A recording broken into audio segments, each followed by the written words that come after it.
Hi guys, what's up and welcome back to my channel. I'm very excited to be back doing one of my favorite series on my channel, what I watched the previous month, but I didn't watch that many things last month. I only saw a total of 12 things, so I decided to switch it up for this month and actually rank everything that I saw last month. I think it'll be nice because I usually just talk about movies I watch in the order that I watch them, so today we're changing things up and I'm going to be ranking all 12 movies and one TV show that I saw this month.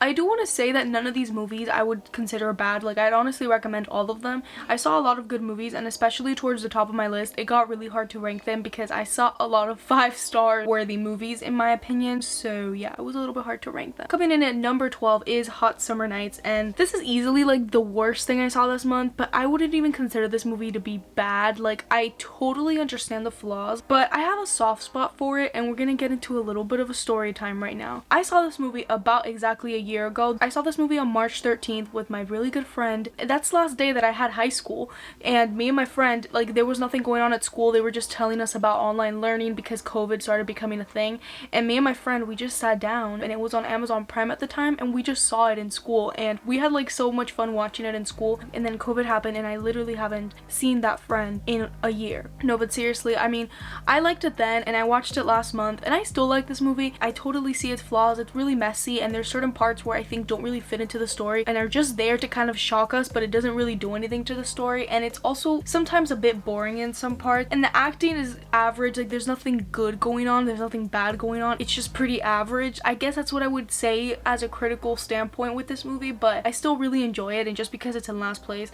doesn't mean I don't like this movie, because if I was rating this only subjectively, probably give this like a 4.9 out of 5 stars because I just have so much fun watching it. Then coming in 11th place is The Map of Tiny Perfect Things, and I didn't even know this movie was coming out. I actually saw this movie because on Letterboxd I saw my friend Kylie rate it. I didn't really know what the movie was about, but she saw it and she gave it 4 out of 5 stars, and I was like, you know what, why don't I watch it tonight? And it's a concept that has been done over and over again, the time loop and reliving the same day, but a part of me is still always intrigued by these movies, especially when they're able to give like a unique twist to it, and I think this movie kind of does that in a way, but like not really, because it's kind of pretty similar to a lot of these movies. But I ended up liking the movie. It's not really great movie, but I still ended up liking it enough. I thought it had enough charm to it. However, I do wish that the characters were fleshed out a little bit more. We're only with these 2 characters, but I don't even think I got to really know them that much. I think only one of them was like, I guess, mostly developed, but I wish we would have really gotten deep into them in my opinion, and I think they wasted a little bit of time in the beginning, or I don't know what it was, but I think it took a while to get the story going. By the end of it, I still got emotional and what it was trying to say and its message and the little like twist it had. It was good. It gave me a smile on my face and tears in my eyes, so I think it did what it wanted to do, but I still think it could have been just a tiny bit better, and I think it could have been even way higher on this list. Coming in at number 10 is To All the Boys, Always and Forever, and I have such a soft spot for this franchise.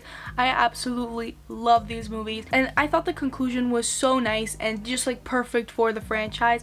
Not a perfect movie, it's still cheesy, it has its tropes, it's kind of predictable, but like I still really enjoy it and it puts a huge smile on my face. Something that I really just appreciate about the franchise as a whole is how these characters are not toxic. So many times I'm watching like teen movies and movies about high school and the guy is super toxic or the girl is super toxic or the best friend is super toxic, and yes, I'm hinting at The Kissing Booth because gosh, does that movie, I need to make a rant video about that movie one day. But anyway, Laura Jean is her best in this movie, and I also really love the stylistic choices that this movie has. I think it really makes it its own, and the color palette, it's just like such a cute movie, and like I said, although it's not perfect, I still had a really good time watching it. Then coming in at number 9 is Cherry, and you guys already know I liked this movie a lot, and when I recorded that video, the Rotten Tomatoes weren't out, and they're out now, and they're low. I'm honestly a little bit shocked. Critics really don't like this movie. To be fair, anybody can like whatever they want, but I just think it's like really crazy because I didn't think it was gonna be rated that low, but at least the audience is high. You guys know I really dug this one. If you haven't checked out my review, I'll link it down below and put it up in the iCard for you guys to watch after this video ends. So yeah, I'm not really gonna talk too much about it. I'm just looking forward to rewatching it when it comes out on Apple TV+. Coming in at number 8 is From Russia with Love, and I don't want to say too much because I'll spoil the movie review that's actually coming out tomorrow at 5 p.m. Eastern time, so make sure to subscribe, turn on the post notifications, so you will be the first one to watch my review for From Russia with Love. And I really like this one. That's all I'm gonna say, and it's a huge step up from Dr. No, because if you saw my review for that, kind of in the middle with that movie, but From Russia with Love is really good, and I can't wait for you guys to see the review coming tomorrow at 5 p.m. Eastern time. Coming in at number 7 is another movie I did a review of, and that was DUEL. And what an amazing start to Steven Spielberg. Amazing filmography. I can't wait to watch more of them. When I finish this video, I'm actually gonna watch a lot of them. I'm gonna binge them because I've been a little behind on watching his movies.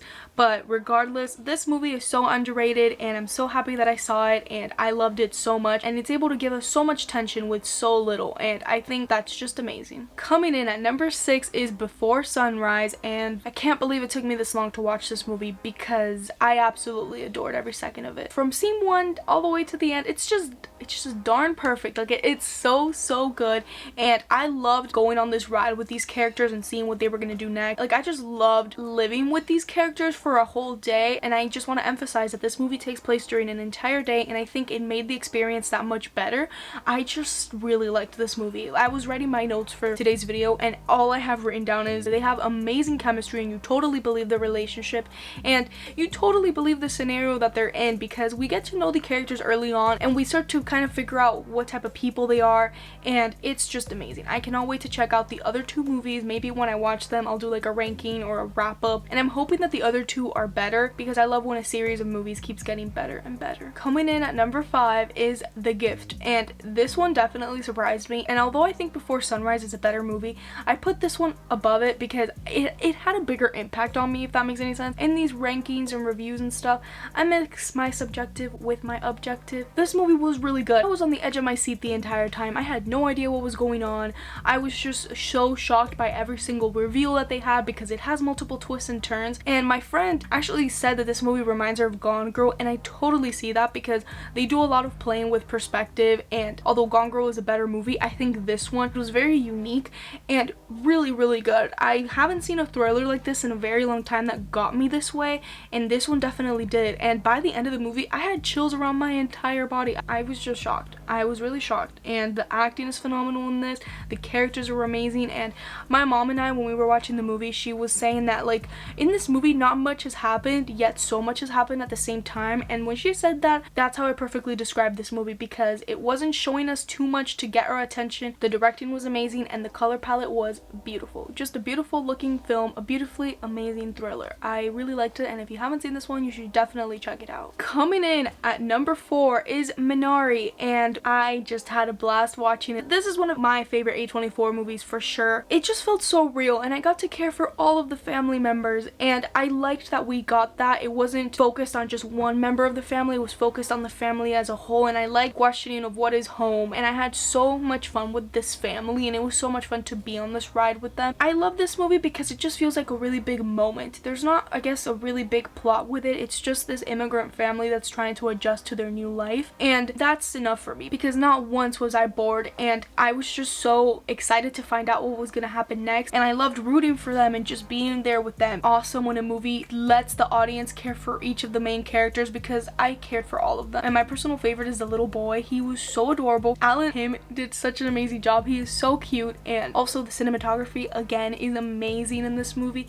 It had a lot of cinematic shots, and the score just tied everything together. This movie is perfect, and I'm just really happy that I got to see it. It's available now on VOD, so if you guys want to go ahead and watch that, I really recommend it. Coming in at number 3 is Whiplash, and Damien Chazelle knows what he's doing. This is the second Damien Chazelle film that I've seen, because I've seen La La Land. I didn't expect this movie to be as crazy as it was. Like, damn, this movie is crazy. J.K. Simmons is just a force, and he is so scary in this movie, but his acting is so amazing, and Miles Teller is also phenomenal, and they work really well off each other, and I loved all the shots in this movie and the fast cuts, and it really gave me so much anxiety. I never really thought a movie about playing drums would get me this anxious, and it did. It did so much, and it works with the score in the background, with the incredible acting of course, and the fast pace of it all, and like there were so many scenes where I just stood up from my seat. I was like, holy crap. All in all, I just really liked this movie, and I already want to rewatch it because it gave me so much adrenaline. I just know that this is a movie that will definitely wake me up if I'm ever in like a sleepy mood. In my number 2 spot is The Grand Budapest Hotel, and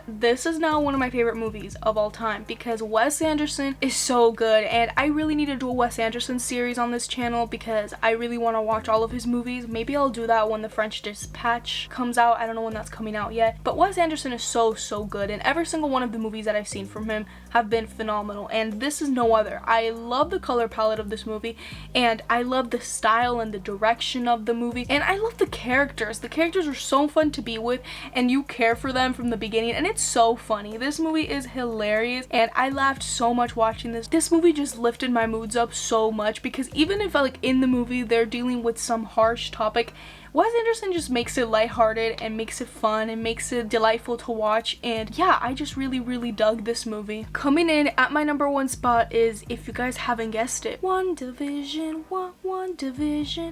WandaVision. As of recording this, the finale is tomorrow, and